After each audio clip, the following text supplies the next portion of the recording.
ఈ యుద్ధంలో ఏ పక్షం వహించని ఇద్దరు ప్రధానమైన వ్యక్తులు ఉన్నారు.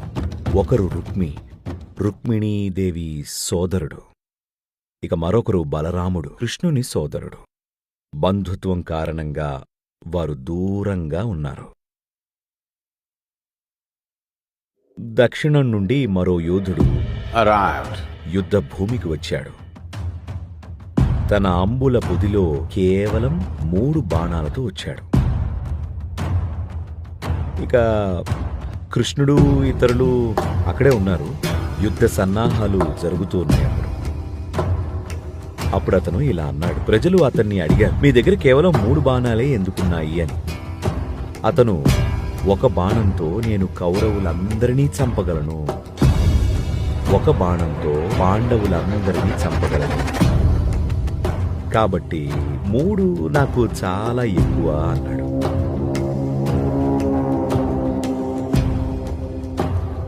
ఈ ప్రగల్భం విన్నప్పుడు కృష్ణుడు, నీ దగ్గర ఎలాంటి నైపుణ్యాలున్నాయో చూపించచ్చు కదా అన్నాడు. అప్పుడు అతను వేల ఆకులతో ఉన్న ఒక మర్రి చెట్టును చూపించాడు. ఒకే బాణంతో నువ్వు ఎన్ని ఆకులను చీల్చగలవో చూద్దాం అన్నాడు. బార్బరీకులు అవసరమైన మంత్రశక్తితో అభిమంత్రించి ఒకే బాణాన్ని ఉపయోగించాడు. అది చెట్టు మీద ఉన్న ప్రతి ఆకును చీల్చింది. ఇక ఆపై ఆ బాణం వచ్చి కింద పడ్డ ఆకుపై ఉన్న కృష్ణుని పాదాల చుట్టూ చక్కర్లు కొడుతూ దాన్ని చీల్చడానికి ఎదురు చూడసాగింది. కృష్ణుడు, చాలా అద్భుతంగా ఉంది, దట్స్ వెరీ ఇంప్రెసివ్. మరి ఎవరి పక్షాన పోరాడతావు అన్నాడు. ఎందుకంటే ఇంతకు ముందు అతన్ని ఎవ్వరూ చూడలేదు. అతను దక్షిణం నుండి వచ్చాడు. అతను, నేను ఎప్పుడూ ఓడిపోతున్న పక్షానే పోరాడతాను, రోజు నేను చూస్తాను. ఒకవేళ కౌరవులు ఓడిపోతూ ఉంటే కనుక వాళ్ల కోసం పోరాడతాను, పాండవులు ఓడిపోతుంటే వాళ్ల కోసం పోరాడతాను అని. ఎప్పుడైనా ఒక నిర్దిష్ట సైన్యం ఓడిపోతుందని నేను చూస్తే నేను వారి కోసం పోరాడతాను అన్నాడు. ఇప్పుడు కృష్ణుడు ఈ పరిస్థితిని గమనించాడు.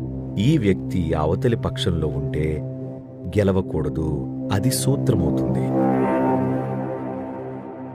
ఎందుకంటే మీరు గెలిస్తే, మీరు గెలవడం ప్రారంభిస్తే ఇతను ఈ పక్షంలో ఉంటే వెళ్లి అవతల పక్షంలో చేరతాడు. కాబట్టి కృష్ణుడు ఏమన్నాడంటే, నేను నిన్ను ఒకటి అడగచ్చా? మరి నువ్వు దాన్ని నాకు ఇస్తావా? ఒక యోధుడి తలని నువ్వు తీసేయాలని నేను కోరుకుంటున్నాను అన్నాడు. బార్బరీకుడు, మీకోసం నేను ఆ పని చేస్తాను, చెప్పండి అది ఎవరి తలో అన్నాడు. కృష్ణుడు తన శిబిరంలోకి వెళ్లి ఒక అద్దాన్ని బయటకు తెచ్చి అతనికి చూపించాడు.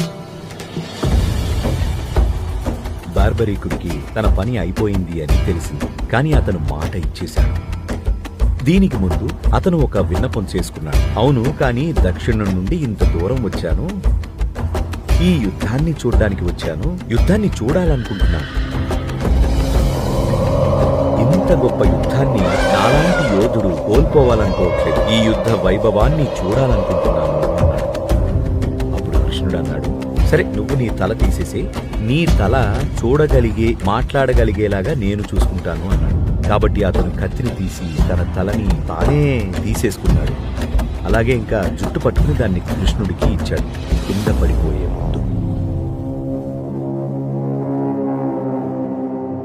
ఇక ఆ తలని యుద్ధ భూమిలో ఒక ఎత్తైన ప్రదేశంలో ఉంచారు, అతను అంతా చూడగలిగేలాగా.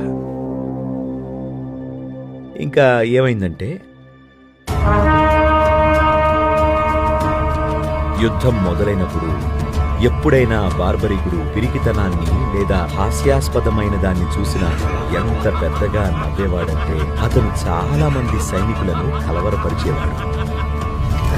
కేవలం అతని నవ్వు అలాంటి కల్లోలాన్ని సృష్టించేది. అప్పుడు కొన్ని రోజుల యుద్ధం తర్వాత కృష్ణుడు అన్నాడు, అతనికి ఇంకా మంచి వీక్షణా స్థానాన్ని ఇద్దాము. అప్పుడు ఆ తలని కొండపైకి తరలించారు. అక్కడ నుండి అతను చూసి నవ్వచ్చు, మరీ దగ్గరగా ఉంటే మన సైనికులను కలవరపెడుతున్నాడు అని. కాబట్టి ఆ తలను కొండపైన ఉంచారు. అక్కడే కూర్చుంది కేవలం ఆ తల, యుద్ధాన్ని చూస్తూ నవ్వుతూ వ్యాఖ్యానిస్తూ ఇంకా అలాంటి పనులను చేస్తూ.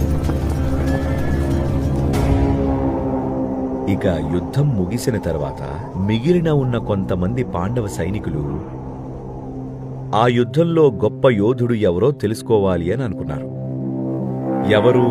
ఎవరికంటే బాగా పోరాడారు. వారు వచ్చి కృష్ణుణ్ణి అడిగారు, 18 రోజుల ఈ యుద్ధంలో ఉత్తమ యోధుడు ఎవరు అని. 18 రోజుల సంపూర్ణ క్రూరత్వం ఇంకా మారణ హోమం, ఇందులో ఉత్తమమైన వ్యక్తి ఎవరు? అప్పుడు కృష్ణుడు నవ్వి, మీరెందుకు వెళ్లి బార్బరీకుణ్ణి అడగచ్చు కదా. అక్కడ కూర్చొని విహంగ వీక్షణం చూస్తున్నాడు. అతను స్టేడియంలో ఉన్నాడు. అతను మొత్తం ఆటను ఖచ్చితంగా ఏది మిస్ అవ్వకుండా చూస్తున్నాడు. నేను ఎన్నో పరిస్థితుల్లో ఉన్నాను. నేను ఖచ్చితంగా ఏదో ఒకటి మిస్ అయిపోయి ఉంటాను. అతన్ని అడగండి, అతనికి తెలుస్తుంది అన్నాడు. దాంతో వారు బార్బరీకుడి తల దగ్గరికి వెళ్లారు. అది అక్కడ కొండ మీద కూర్చుని ఉంది. వాళ్ళు గొప్ప యోధుడు ఎవరు విజయాన్ని సాధించారు, ఏ యోధుడు నిర్ణయాత్మక కారకం అయ్యాడు అని అడిగారు. అప్పుడు బార్బరికుడు, అది అర్జునుడు కాదు, కర్ణుడు కాదు, భీష్ముడు కాదు, ద్రోణుడు కాదు, అశ్వత్థామ కాదు, దృష్టద్యుమ్నుడు కాదు, పాండవులు కాదు, కౌరవులు కాదు. ఈ యుద్ధ గమనాన్ని నిర్ణయించింది అది మాయా రూపంలో ఉన్న విష్ణువు. అది సుదర్శన చక్రం. యుద్ధాన్ని గెలిచింది అదే.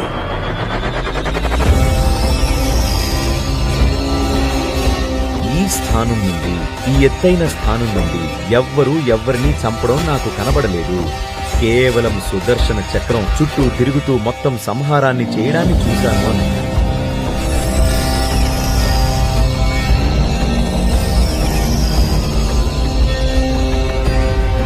చూడండి, దీనిలోని ప్రతీక ఏంటంటే, మీరు కొంచెం పైన ఉంటే దాన్ని స్పష్టంగా చూస్తారు. దానిలో ఉన్నప్పుడు కృష్ణుడు చెప్పేది అదే, నేను దానిలో ఉన్నాను కాబట్టి నాకు కనబడదు. ఆ వ్యక్తిని అడగండి, అతను పైన కూర్చున్నాడు అన్నాడు. పైన ఉన్నవారు ఎప్పుడూ విషయాలను బాగా గమనిస్తారు, జీవితపు గందరగోళంలో ఉన్న ప్రజల కంటే కదా. కాబట్టి దీని ఆధారంగానే ప్రతి చోట వారు మీ సొంత జీవితానికి సాక్షిగా ఉండడం గురించి మాట్లాడుతున్నారు. మీరు పైన ఉంటే దాన్ని స్పష్టంగా చూస్తారు. దానిలో ఉంటే మీరు సులభంగా పరిస్థితి యొక్క గందరగోళంలో పడిపోవచ్చు.